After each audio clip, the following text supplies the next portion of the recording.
नमस्कार, मैं हूं नीलेश और आपको ऑनलाइन क्लासेस में आप सभी का स्वागत है।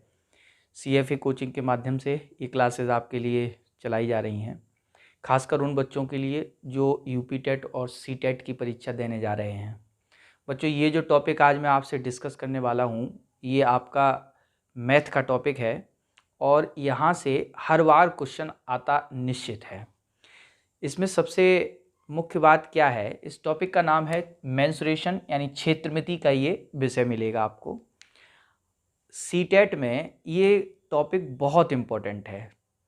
ऐसा नहीं कि सिर्फ सीटेट में आता है, ये यूपी टेट में भी पूछा जाता है, सुपर टेट में भी पूछा जाता है, लेकिन सीटेट के लिए बहुत इम्पोर्टेंट है। बच्चों देखो, जो हमारे इसमें हम थोड़ा आपको समझाने की कोशिश कर रहे हैं आकृतियों के बारे में, क्योंकि जब आपको आकृतियाँ पता होंगी तभी आप बिना किसी सूत्र को याद किए हुए चुटकी में ये सारे क्वेश्चन मेंसुरेशन के सॉल्व कर दिया करेंगे। तो हम शुरू करते हैं। आइए, आकृतियाँ हमारे आसपास जो होती हैं वो दो तरीके की होती हैं। एक तो ऐसी आकृतियाँ जिन्हें हम कहते हैं द्विविमीय, यानी कि 2D, 2 डायमेंशनल, जिनमें दो विमाएँ होती हैं। दो विमाएँ यानी लंबाई और चौड़ाई, यानी ऐसी आकृतियाँ जिनमें लंबाई और चौड़ाई होती है, बाकी कोई और विमा नहीं होती है। यानी दो विमाओं वाली आकृतियाँ जो होती हैं उनको हम क्या कहते हैं, द्विविमीय संरचनाएं। और ऐसी संरचनाएं जिनमें तीन विमाएँ होती हैं, लंबाई, चौड़ाई और ऊंचाई। ऊंचाई को हम गहराई या मोटाई भी कह सकते हैं। तो अगर तीन विमाओं वाली आकृति है तो उसको हम कहते हैं त्रिविमीय संरचनाएं, यानी कि 3 डायमेंशनल स्ट्रक्चर्स। तो यहाँ पर हम 2D और 3D स्ट्रक्चर्स के बारे में थोड़ा डिस्कस करेंगे। 2D स्ट्रक्चर्स जैसे कौन सी होती हैं?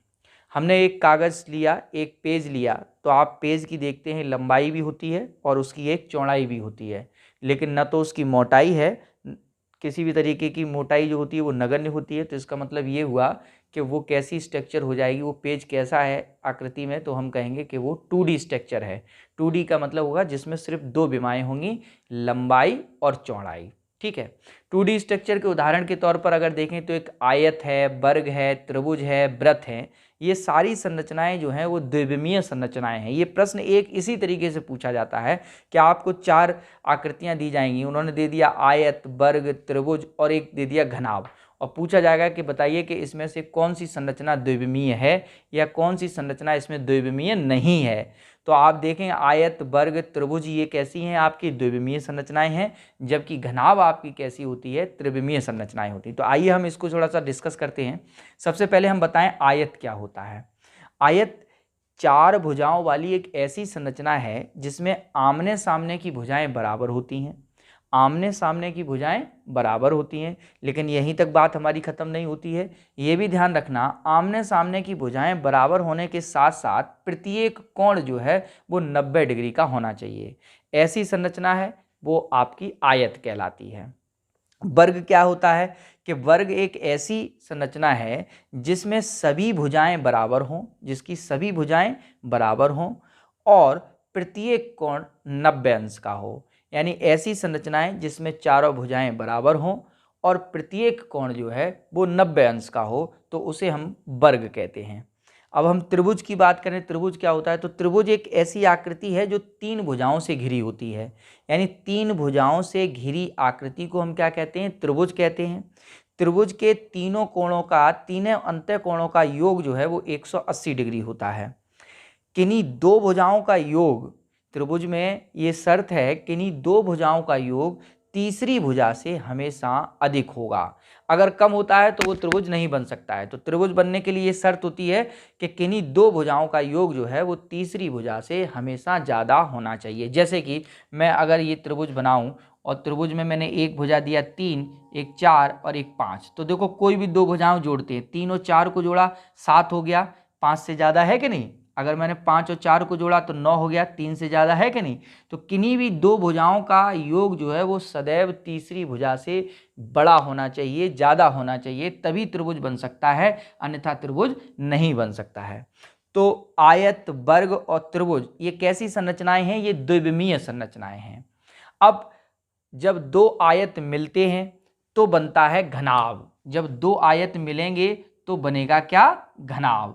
और घनाभ कैसी संरचना है, घनाभ एक त्रिविमीय संरचना है, यानी कि इसमें 3 विमाएँ होंगी, लंबाई भी होगी, चौड़ाई भी होगी और ऊंचाई भी होगी।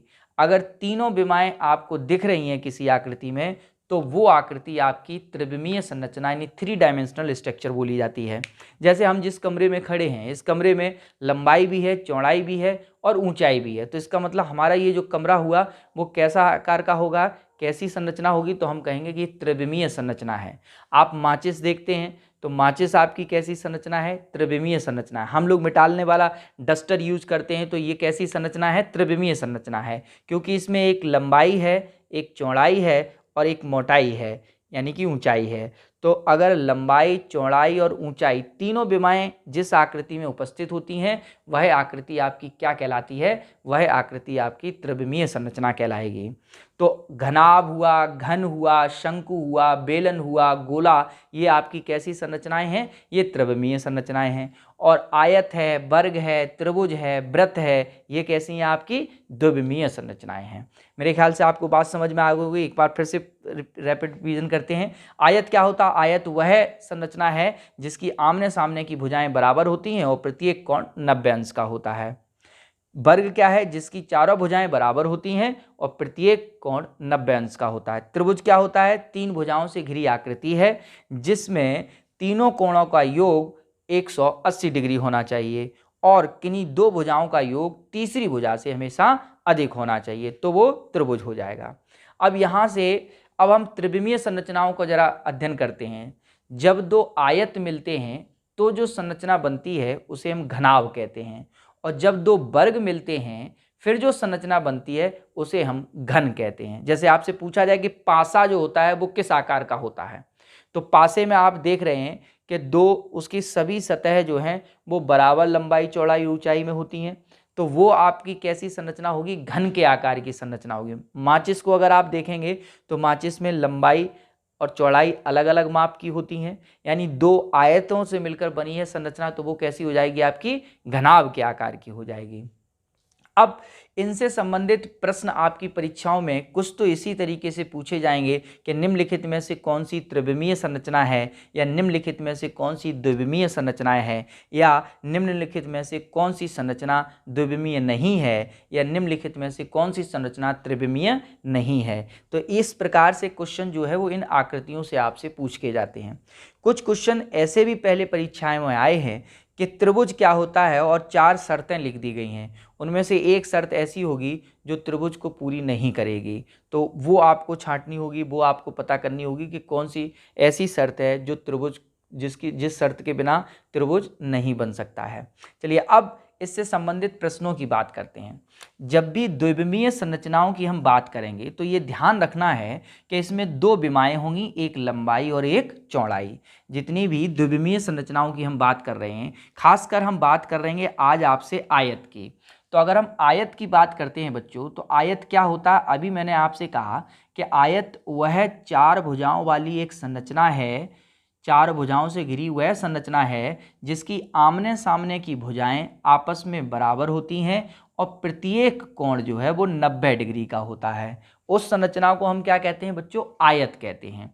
जैसे ये मैंने एक बनाया है आयत, इसमें ये चौड़ाई जो है आयत की वो मैंने मान ली b है और लंबाई मैंने मान ली l है। तो लंबाई के सामने वाली जो भुजा है वो भी l होगी, इसके सामने b के सामने वाली जो भुजा है वो भी b होगी। क्यों? क्योंकि मैंने कहा आयत वह 4 भुजाओं से घिरी संरचना है जिसमें आमने सामने की भुजाएं बराबर होती हैं। तो l के बराबर l हो गया और b के बराबर b हो गया। अब देखिए आयत और वर्ग क्या होता है कि वर्ग वह संरचना है जिसमें चारों भुजाएं जो हैं वो बराबर होंगी, यानी ये भी a है, ये भी a है, ये भी a मीटर है, ये भी a मीटर है, और प्रत्येक कोण जो है वो 90 अंश का होगा। आज हम आयत और वर्ग की ही बात करेंगे, नेक्स्ट वीडियो में हम फिर त्रिभुज और वृत्त को लेके चलेंगे। आज आयत और वर्ग की बात करते हैं। देखिए आयत और वर्ग में 2 चीज़ें आपसे निकलवाई जाती हैं, बल्कि 3 चीज़ें आपसे पूछी जाती हैं। एक तो आपसे परिमाप पूछा जाता है, आयत का परिमाप या वर्ग का परिमाप पूछा जाएगा। दूसरा आपसे क्षेत्रफल पूछा जाता है, आयत का क्षेत्रफल या फिर वर्ग का क्षेत्रफल पूछा जाएगा। और तीसरी चीज आपसे विकर्ण की लंबाई पूछी जाती है। परीक्षा में इन 3 से ही प्रश्न बनते हैं, या तो आपसे परिमाप पूछा जाता है, या आपसे क्षेत्रफल पूछा जाता है, या आपसे विकर्ण की लंबाई पूछी जाती है। अब देखिए, सबसे पहले हम बात करते हैं परिमाप की। परिमाप का मतलब क्या होता है? परि का मतलब चारों ओर, माप का मतलब माप, यानी कि यदि कोई भी आकृति आपको दी गई है, चाहे वो आयत हो या वर्ग हो, उसकी चारों भुजाओं की माप का आप योग कर दीजिए तो परिमाप निकल आएगा। ठीक है, जैसे मैंने मान लिया कि एक आयत है जिसकी लंबाई 40 मीटर है और चौड़ाई 30 मीटर है, तो बताइए इस आयत का परिमाप क्या होगा? तो देखिए, 40 मीटर लंबाई है और 30 मीटर चौड़ाई है। अगर ये वाली भुजा 40 मीटर है और ये आयत है, तो इसके सामने वाली भुजा भी 40 मीटर होगी। अगर ये वाली भुजा इसकी 30 मीटर की है, चौड़ाई 30 मीटर है, तो इसके सामने वाली भी, इसकी भी 30 मीटर हो जाएगी। ठीक है, ये भी 30 मीटर तो ये भी 30 मीटर, ये 40 मीटर तो ये भी 40 मीटर, क्योंकि आयत यही कहती है, आयत की शर्त यही कहती है कि आमने सामने की भुजाएं जो होती हैं वो बराबर होती हैं। अब हमें इसका परिमाप निकालना, तो परि का मतलब होता है चारों ओर और माप का मतलब माप हो गया।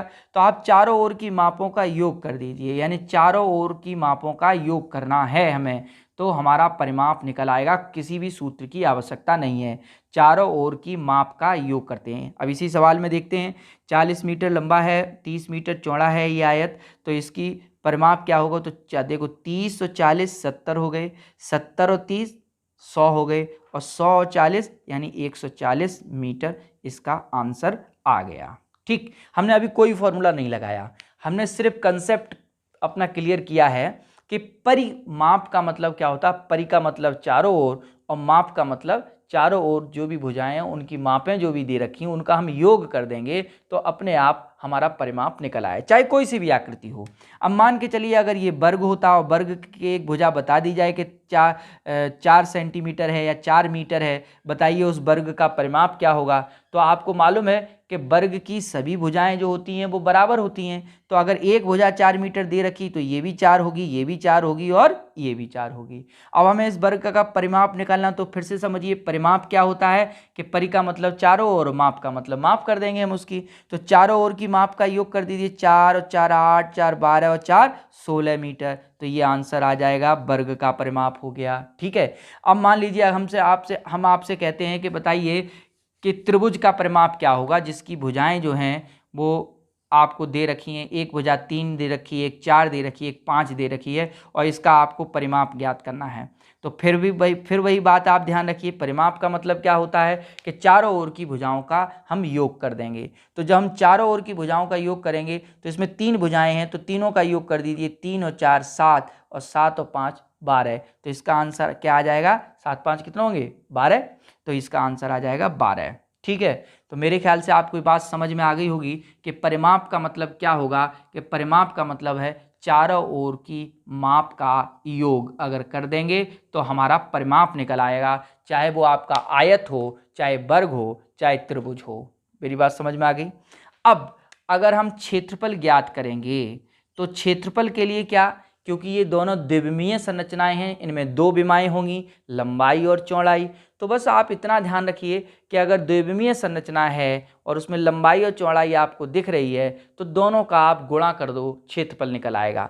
अब अगर आयत का क्षेत्रफल ज्ञात करेंगे तो भी आपका क्या हो जाएगा? लंबाई गुणा चौड़ाई, यानी L इंटू बी हो जाएगा। ठीक है, तो आयत का क्षेत्रफल अगर आपको ज्ञात करना है तो आप क्या करना होगा कि लंबाई और चौड़ाई का गुणा कर दीजिए तो आपका आंसर आ जाएगा। जैसे मैंने एक सवाल दिया, मैंने कहा कि एक 40 मीटर लंबा और 30 मीटर चौड़ा आयताकार मैदान है। मैंने कहा 40 मीटर लंबा और 30 मीटर चौड़ा एक आयताकार मैदान है, तो उस आयताकार मैदान का क्षेत्रफल क्या होगा? तो चूंकि आयताकार मैदान है तो आप जानते हो आयत जो होता है वो द्विविमीय संरचनाएं होती हैं, जिसमें एक लंबाई होगी और एक चौड़ाई होगी। और हमने कहा कि जब भी आपको द्विविमीय संरचनाएं आयत और वर्ग की जब भी क्षेत्रफल ज्ञात करवाया जाए तो आप दोनों विमाओं का गुणा कर देंगे। तो हमने दोनों विमाओं का गुणा कर दिया, यानी कि लंबाई 40 है और चौड़ाई 30 है, जब इनका गुणा किया तो आपका आंसर आ जाएगा 1200 वर्ग मीटर। ठीक है बच्चों, ध्यान समझ में आया कि अगर आयत और वर्ग को लेकर हम पहले कंसेप्ट को क्लियर करेंगे। परिमाप का मतलब क्या होता है कि चारों ओर की माप का हमें योग करना है। क्षेत्रफल का मतलब क्या होगा कि दो विमाएं होती हैं लंबाई और चौड़ाई, उन दोनों का आपस में गुणा कर दीजिए। अब आयत में लंबाई और चौड़ाई अलग अलग होती है, लेकिन वर्ग में लंबाई और चौड़ाई एक ही होती है। तो उसके लिए देखो क्या बन जाएगा आपका, अगर मान लीजिए कोई वर्गाकार मैदान है या कोई वर्ग की आकृति है, तो आप जानते हैं ए भुजा ये भी होगी, तो ये भी ए मीटर की होगी, ये भी ए मीटर की होगी और ये भी ए मीटर की होगी। अब हमें क्या करना है, इसका क्षेत्रफल ज्ञात करना है। तो चूंकि ये द्विविमीय संरचना है तो दो विमाओं का हमें गुणा करना होगा आपस में। कोई भी दो विमाएं ले लीजिए, चूंकि ये बराबरी हैं तो हमने ए का गुणा जब ए में करेंगे तो क्या हो जाएगा, ए स्क्वायर। इसी को हम कहते हैं भुजा का स्क्वायर, यानी कि अगर हम भुजा का वर्ग कर देंगे तो हमारा वर्ग का क्षेत्रफल आ जाएगा। ठीक है बच्चों, फिर से समझ लीजिए इस बात को, क्योंकि यहाँ से प्रश्न बनेगा आपका। आज हम इन द्विविमीय और त्रिविमीय संरचनाओं में से आपको आयत से संबंधित विशेषकर प्रश्नों को सॉल्व करवाएंगे। सबसे पहले आपको ये समझ में आना चाहिए कि आयत या आयताकार आकृति कैसी होती है। तो आयताकार वह आकृति है चार भुजाओं वाली जिसमें आमने सामने की भुजाएं बराबर होती हैं, लेकिन लंबाई और चौड़ाई कभी बराबर नहीं होगी। लंबाई अलग माप की होगी और चौड़ाई अलग माप की होगी। मान लीजिए कि इसकी चौड़ाई b है और लंबाई आयत की l है। अब हमें इसका परिमाप ज्ञात करना है। तो मैंने कहा आपसे इसका सूत्र बनाना आपको मैं सिखा दूं कि सूत्र कैसे बनता, जो आप किताबों में लिखा देखते होंगे। तो परिमाप का मतलब सूत्र भी ऐसे ही बनेगा जैसे मैं बता रहा हूं आपको, कि अगर ये वाली भुजा b है तो ये भी b होगी, ये l है तो ये भी l होगी। अब परिमाप क्या होता है, चारों ओर का योग। तो आप योग कर दीजिए b plus l plus b plus l, यही तो होगा b plus l plus b plus l। अब यहाँ पर l कितने हैं बेटा, 2 हैं, तो 2l लिख लिए हमने। यहाँ पर b कितने हैं, 2 हैं बेटा, तो हमने 2b लिख लिए। अब इन दोनों में से हमने 2 कॉमन ले लिया, तो अंदर क्या बचेगा आपका l प्लस b। यही परिमाप का आपका फॉर्मूला हो जाता है कि 2l plus b in the bracket l plus b।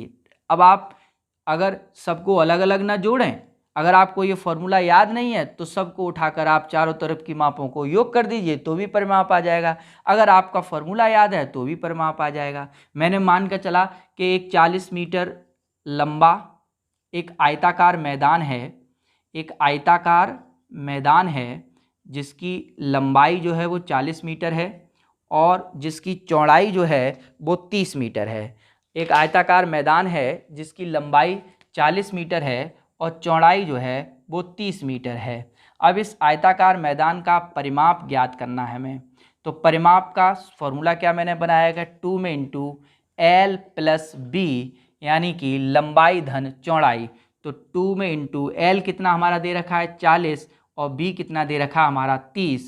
ठीक है, तो 40 और 30 कितना हो जाएगा 70 और बाहर मल्टीप्लाई 2, तो कितना आ जाएगा आपका 140 मीटर आंसर आ गया। ठीक है बच्चों, यानी कि डायरेक्ट अगर आप फॉर्मूले में रख कर करेंगे 2l प्लस बी से तो भी आपका 140 आएगा। अगर फॉर्मूला याद नहीं है तो आपको हमने परिमाप के बारे में क्या बताया था कि चारों ओर की माप का आप योग कर दीजिए। तो देखिए ये 40 दे रखा है उसने, लंबाई चौड़ाई उसने 30 दे रखी है बच्चों। ठीक है, तो इसका मतलब ये भी 30 होगी और इसके सामने ये है तो ये 40 होगी। इनको जोड़िए आप, 30 और 40 70 और 30 100 और 40 140। देखिए वही आया कि नहीं आंसर, जो यहाँ पर आया था वही आंसर आपका यहाँ है। अगर आपको फॉर्मूला याद है तो ठीक है, नहीं है तो आप कंसेप्ट से सॉल्व कर लीजिए कि परिमाप का मतलब क्या होता है कि चारों ओर की मापों का योग अगर हम कर देंगे तो हमारा परिमाप निकल आएगा। अब चलिए इसी सवाल में हम परिमाप ना निकाल कर हम आपसे ये कहें कि एक आयताकार मैदान है जिसकी लंबाई 40 मीटर है और चौड़ाई 30 मीटर है। मैंने कहा एक आयताकार मैदान है जिसकी लंबाई 40 मीटर है और चौड़ाई 30 मीटर है, तो उस मैदान का क्षेत्रफल क्या होगा। और क्षेत्रफल के लिए मैंने आपको अभी एक बात बताई थी कि जब भी आयत या वर्ग का क्षेत्रफल यानी द्विविमीय संरचनाओं का क्षेत्रफल ज्ञात किया जाए तो दोनों विमाओं का आपस में गुणा कर देते हैं। अब दो विमाएं हमारी क्या लंबाई और चौड़ाई होती हैं, तो दोनों विमाओं का जब हम आपस में गुणा करेंगे यानी l इंटू बी कर देंगे, तो l हमारा कितना है, लंबाई कितनी है हमारी 40 है और b यानी चौड़ाई कितनी हमारी 30 है। जब इनका गुणा करेंगे तो आपको 1200 वर्ग मीटर मिलेगा। हमेशा क्षेत्रफल वर्ग मीटर, वर्ग सेंटीमीटर, वर्ग किलोमीटर में ही होगा, क्योंकि यहाँ पर 2 मीटर होंगे ना, तो दोनों का जब आपस में करेंगे तो वर्ग मीटर हो जाएगा। ठीक है बच्चों, ये आपको पता होगा, छोटी सी बात है। तो कुल मिलाकर आयत में आपको क्या करना है, अगर परिमाप निकलवाया जाए तो फिर आप चारों ओर की माप का योग कर देंगे, या फिर आप फॉर्मूला लगाएंगे 2l + b, तो आपका आयत का परिमाप ज्ञात हो जाएगा। क्या ज्ञात हो जाएगा? आयत का परिमाप। ठीक है, अगर फॉर्मूला नहीं है तो आपको क्या, अगर याद नहीं है तो आप क्या कर देंगे कि सीधा चारों ओर की मापें जो हैं उनको योग कर दीजिए तो परिमाप निकल आएगा।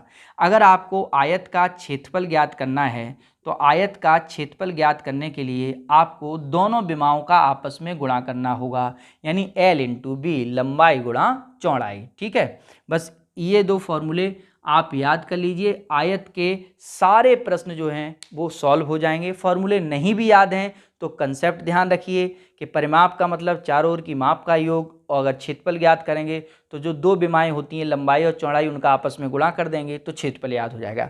अब देखो आगे की बात करते हैं। प्रश्न में सीधे सीधे वो कुछ इस तरीके से प्रश्न पूछेगा, वो कहेगा कि एक आयताकार मैदान है, वो कहेगा कि एक आयताकार मैदान है जिसकी लंबाई वो दे रखा ही होगी उसने, मान लीजिए 40 मीटर ही है, और चौड़ाई जो है वो 30 मीटर है। तो उस मैदान के चारों ओर घेरा बनाने के लिए कितना तार लगेगा? अब आप एक बात बताओ कि अगर आयताकार कोई मैदान है और इसके चारों ओर आपको तार लगाना है, तो तार अब इसकी बाउंड्री पे ही तो आप ऐसे ऐसे करके लगाओगे, तो पूरी बाउंड्री को कवर करोगे तो जो परिमाप है इसका उतना ही तो इसकी तार की लंबाई हो जाएगी, है ना। तो जब भी वो तार से घेरा करवाए तो हमेशा क्या निकालते हैं हम? परिमाप निकालते हैं। तो 40 और 30 है तो हमें इस आयत का परिमाप निकाल लेंगे। परिमाप जब निकालेंगे तो क्या हो जाएगा आपका? परिमाप के लिए मैंने आपको फॉर्मूला बताया था, डायरेक्ट 2l + b कर देते हैं। तो 2l कितना है? उसने 40 मीटर दिया है, और b कितना है? 30 मीटर दिया है। तो 40 और 30 मीटर को जब हम जोड़ेंगे तो कितना हो जाएगा? 70, यानी 140 मीटर तार की आपको आवश्यकता पड़ेगी इस आयत के चारों तरफ घेरा बनाने के लिए।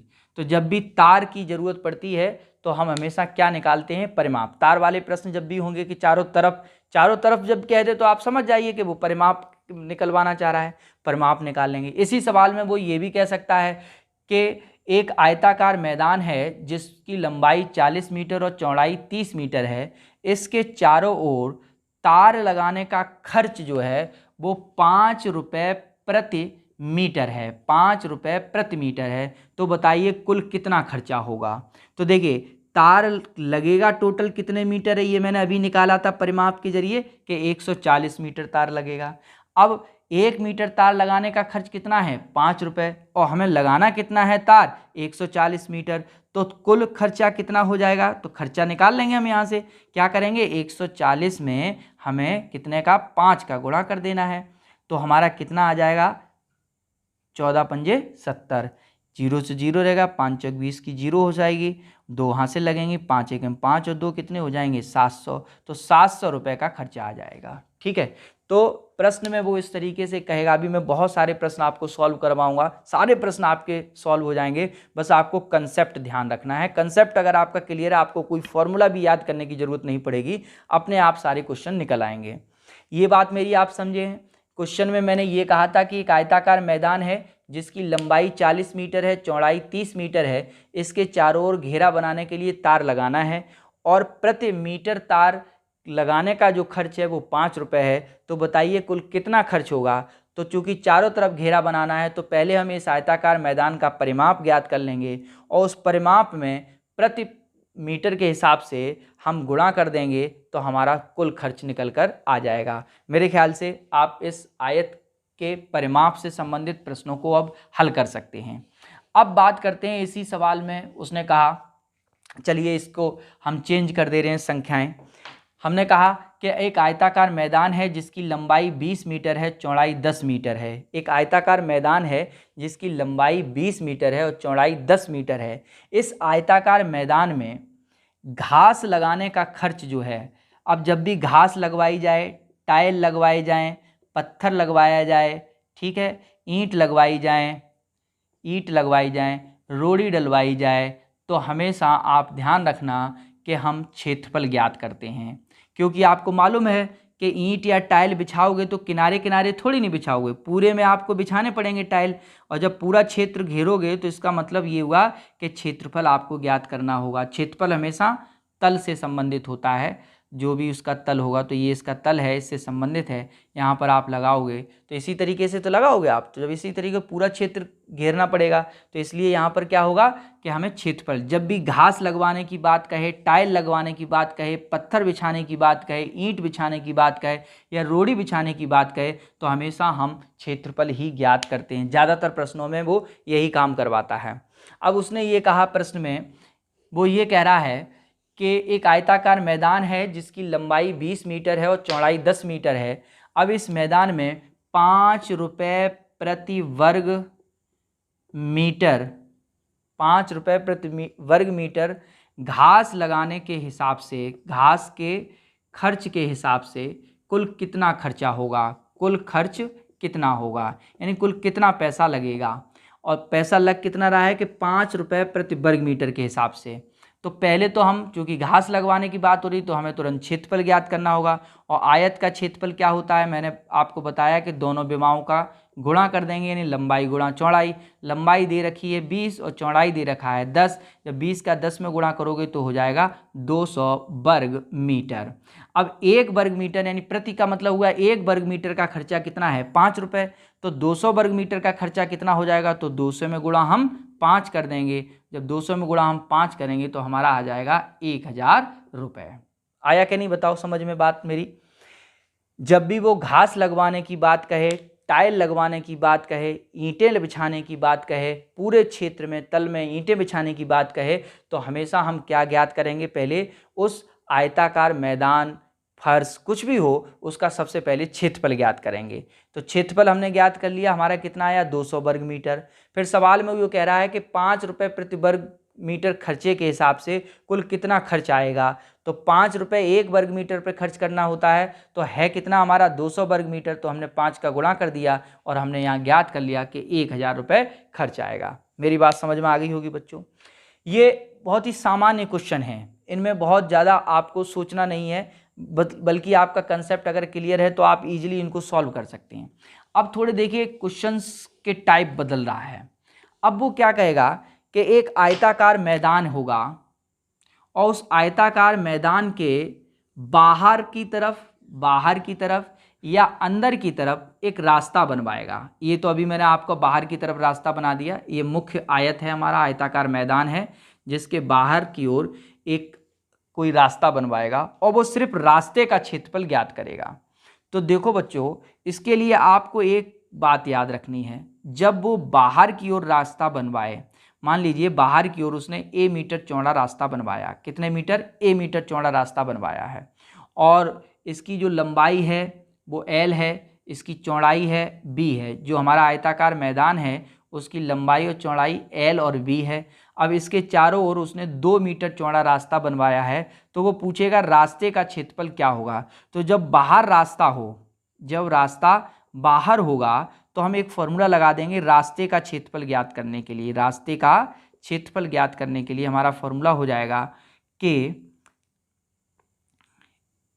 L plus B plus 2a। ये ए क्या है, ए रास्ते की जो चौड़ाई दी जाती वो है, पूरे को ब्रैकेट में लेंगे और गुणा कर देंगे इसमें हम 2a का, फिर से बाहर भी गुणा कर देंगे। जब भी वो बाहर रास्ता बनवाता है तो यहाँ पर प्लस का साइन लेते हैं, और जब वो अंदर रास्ता बनवाएगा, अंदर रास्ता बनवाने वो ये कहे कि मैदान एल मीटर लंबा और बी मीटर चौड़े एक मैदान के अंदर 2 मीटर या ए मीटर चौड़ा रास्ता है, तो उस रास्ते का क्षेत्रफल क्या होगा। तो जब अंदर रास्ता बनवाएगा तब हम क्या फॉर्मूला लगा देंगे, यही चीज़ ऐसे ही रखेंगे, एल प्लस बी। जब अंदर बनवाएगा तो हम माइनस का चिन्ह लगाएंगे 2a, और बाहर हमारा वही सब, बाकी सब कुछ वैसा ही रहना है। बस ये ध्यान रखना है कि जब वो बाहर रास्ता बनवाएगा तो यहाँ 2a लगा देंगे, और जब वो अंदर रास्ता बनवाएगा तो हम यहाँ पर -2a कर देंगे। यहाँ +2a करेंगे और यहाँ -2a। चलिए एक सवाल सॉल्व करके देखते हैं। उसने ये कहा, इसी सवाल को लिया हमने, कि उसने एक 15 मीटर चौड़ा, 15 मीटर लंबा और 10 मीटर चौड़ा एक आयताकार मैदान है, जिसकी लंबाई कितनी दे रखी है, उसने 15 मीटर दे रखी है, और चौड़ाई उसने दे रखी है 10 मीटर। अब उसने ये कहा कि इसके चारों ओर 2 मीटर चौड़ा रास्ता, कितना है, 2 मीटर चौड़ा रास्ता बनाना है। अब वो ये कह रहा है कि तो बताइए इस रास्ते का क्षेत्रफल कितना होगा। तो जब हमें रास्ते का क्षेत्रफल ज्ञात करना है और रास्ता किधर है, बाहर है, तो जब बाहर रास्ता होगा तो मैंने अभी आपको फॉर्मूला बताया था कि बाहर के लिए क्या करेंगे कि लंबाई और चौड़ाई जोड़ेंगे और उसमें 2 में गुणा रास्ते की चौड़ाई, उसके बाद उसे ब्रैकेट में लेने के बाद 2a कर देंगे। चलिए इसी में हम मान रखते हैं, लंबाई कितनी है 15 है, चौड़ाई कितनी है प्लस चौड़ाई 10 है, फिर क्या करना है हमें, फिर +2, और a क्या होता है, रास्ते की चौड़ाई। रास्ते की चौड़ाई उसने कितनी दे रखी है, 2 दे रखी है, तो हम मल्टीप्लाई 2 कर देंगे, फिर पूरे को ब्रैकेट में ले लिया। फिर उसके बाद बाहर क्या करना है, फिर से हमें 2a करना है, तो 2 में इंटू, और a हमारा कितना है, 2 ही है, तो 2 कर दिया। बस अब इसको सॉल्व कर लीजिए। 15 और 10 कितने होते हैं बच्चों, 25 होते हैं, और 2 का 2 में गुणा करोगे कितना हो जाएगा, 4 हो जाएगा, और बाहर कितना लिखा है, 2 दूनी 4 लिखा है। 25 और 4 अगर जोड़ोगे तो आप कितना हो जाएगा, 29 हो जाएगा, और गुणा कितने का करना हमें, 4 का। 4 नेम 36 की 6 यहाँ से लगेगी 3, 4 दूनी 8, 9 10 11, तो आपका आ जाएगा आंसर ये। तो ये आपका रास्ते का क्षेत्रफल आ गया 116 वर्ग मीटर, ये आंसर आ गया। ठीक है, अगर यही रास्ता वो अंदर होता तो आपको सिर्फ यहाँ पर क्या करना है कि प्लस की जगह माइनस करनी है। आप स्क्रीनशॉट ले लीजिए, इससे आपके सारे सवाल हो जाएंगे। ये बहुत इंपॉर्टेंट सवाल है, ये परीक्षा में अक्सर इस तरीके के प्रश्न पूछे जाते हैं। आज इतना रहने देते हैं, नेक्स्ट वीडियो में हम आयत से संबंधित बहुत सारे प्रश्नों को लेकर आएंगे और वो आपको बहुत ईजी तरीके से सॉल्व करना सिखा देंगे। Thank you very much.